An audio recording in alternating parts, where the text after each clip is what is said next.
Muito boa tarde, povo de Deus, a paz do Senhor Jesus. Este quem vos salva, o Senhor mesmo, seu irmão em Cristo, operador N. Estamos aqui com o pastor. Vamos aí, firme e forte, Zé Geraldo. Pastor Zé Geraldo. E eu queria falar um pouco aqui da palavra de Deus, algo que pode ser útil para o seu nível espiritual.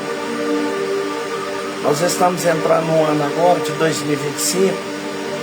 Nós estamos apenas em 22 dias ou 21 dias, se não me falha a memória, desse primeiro mês, né?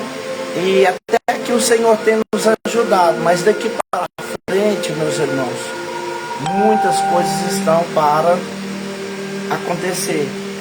Nós estamos buscando de Deus potência espiritual e conhecimento bíblico para a gente não redar o pé daquilo que a Bíblia nos requer. Mas o Senhor Deus, Ele trabalha em cada um conforme a sua necessidade. A Bíblia diz que a glória do justo é como a aurora do dia, que sempre brilha cada dia mais e mais até chegar a ser um dia perfeito. Não é mesmo, pastor Zé Geraldo? É isso aí. A gente vê que a gente a cada dia tem que melhorar para que as coisas possam acontecer na nossa vida. Assim como Moisés e Arão entraram na tenda da congregação, depois saíram e viram a glória de Deus se manifestar. Só se manifesta depois que você entra na tenda da revelação. É assim que acontece em Levítico capítulo 9, versículo 23, está escrito essa palavra. Eles entraram, tiveram um contato com o Senhor, e quando eles saem, eles veem a glória de Deus. E é assim que acontece. E pegando esse gancho da glória de Deus, eu gostaria de falar que Paulo, né, ele falou assim que nós somos o espelho, né, do reflexo da glória de Deus.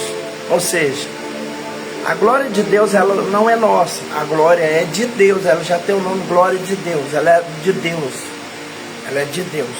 Nós pregamos, mas a glória é de Deus. Nós louvamos, mas a glória é de Deus. Nós fazemos com habilidade, mas a glória é de Deus. E quando a glória é de Deus, ela só está com nós emprestado.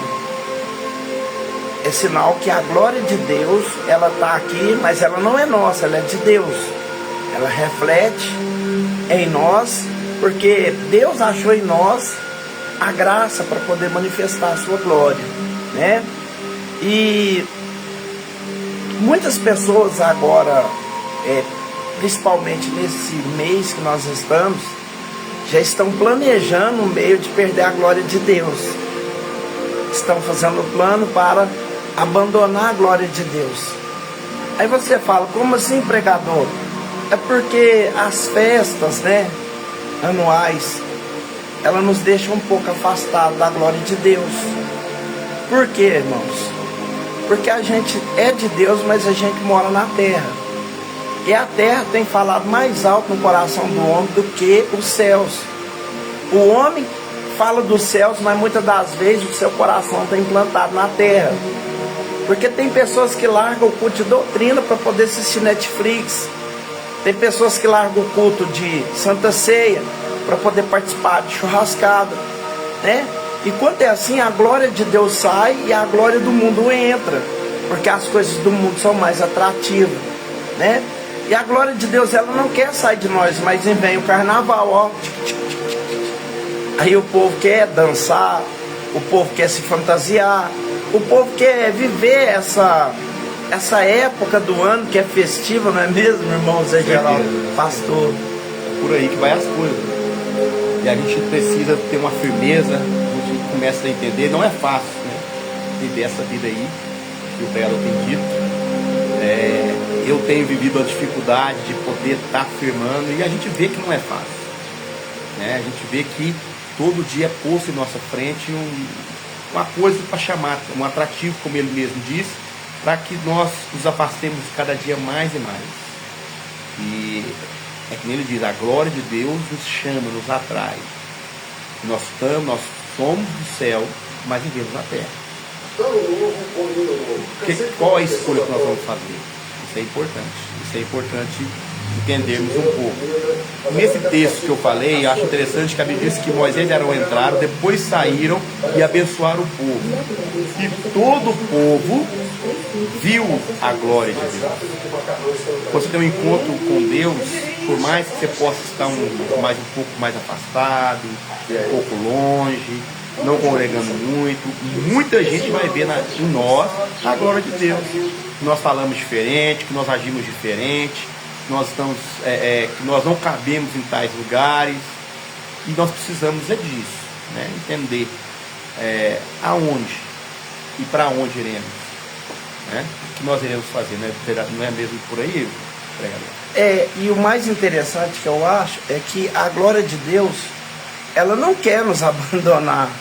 Eu não sei se você consegue entender, mas a glória de Deus, ela não quer abandonar. Se você for lá no Ezequiel capítulo 10, você vai ver que a glória de Deus estava na Arca da Aliança. A glória de Deus começou a se entristecer, por quê? Porque o povo estava vivendo um período de sofisma. O que é sofisma, pregador? Sofisma é uma imagem verdadeira, porém com fundo falso. O povo do sul, porque Israel teve 2 reinos, o reino sul e o reino norte. O reino sul era o reino de Judá, onde morava Efraim e Judá. E o reino norte é onde morava 10 tribos que estavam reunidas com Jeroboão, que estava Dan, estava Berseba, estava aquela cidadinha ali que se tornaram samaritanos, Samaria, né?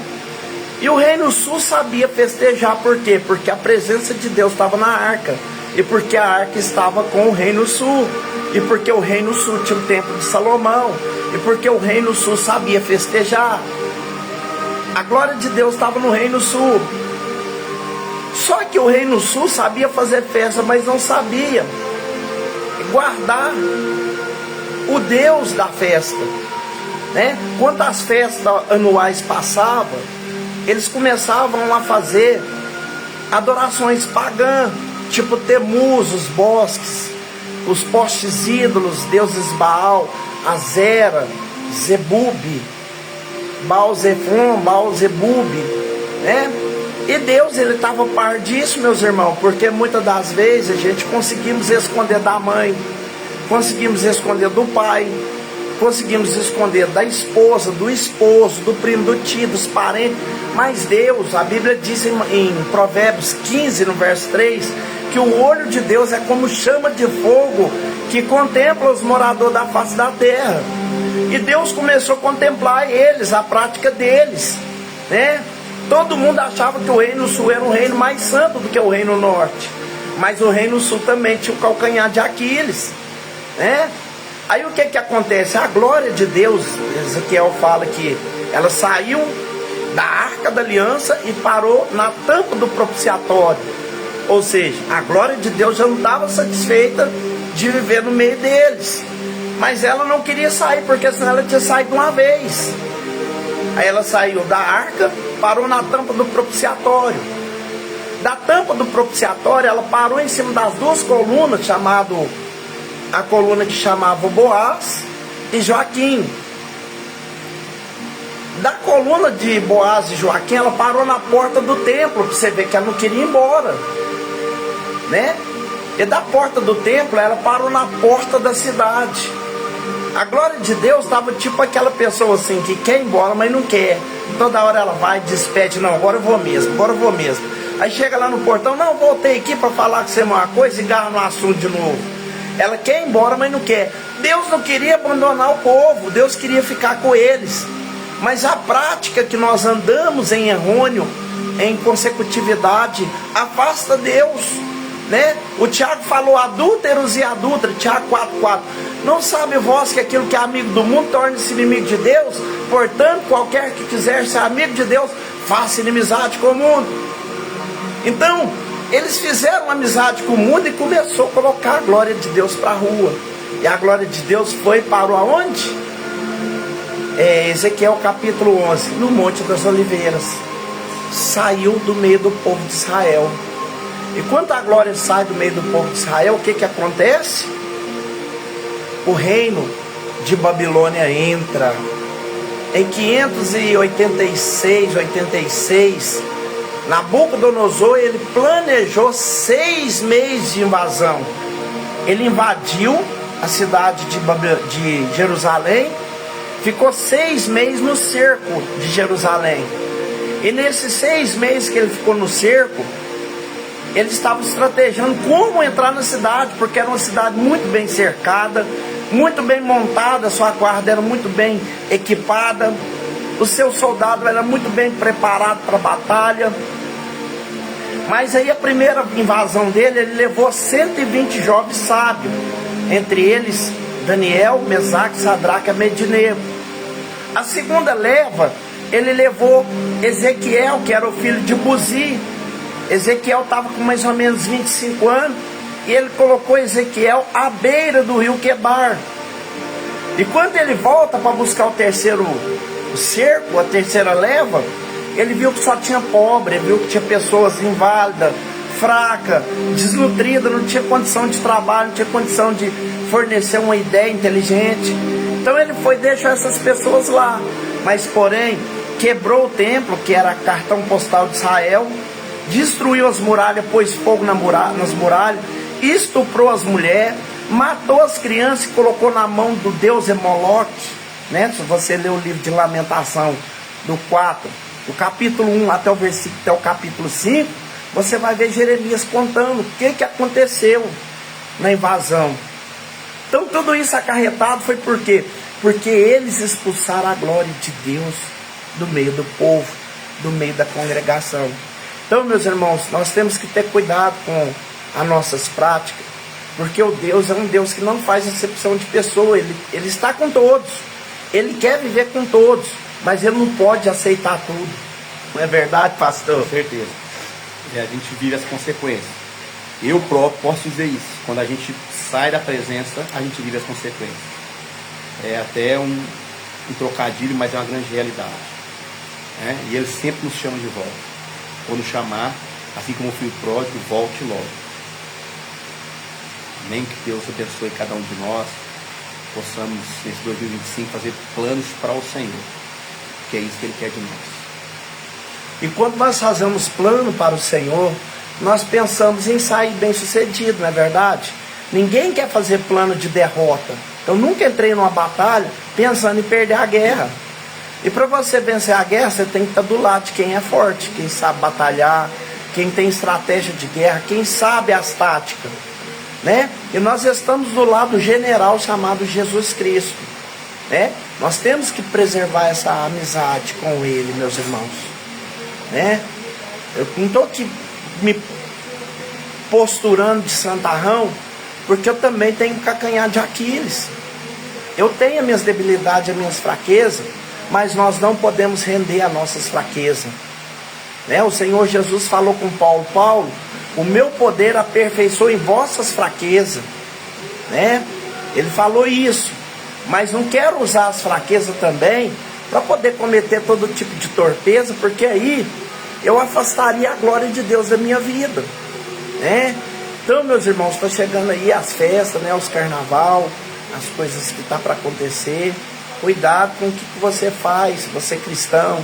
Cuidado com a sua postura, porque Deus está nos vendo. O arrebatamento da igreja está bem próximo. Jesus não demora muito.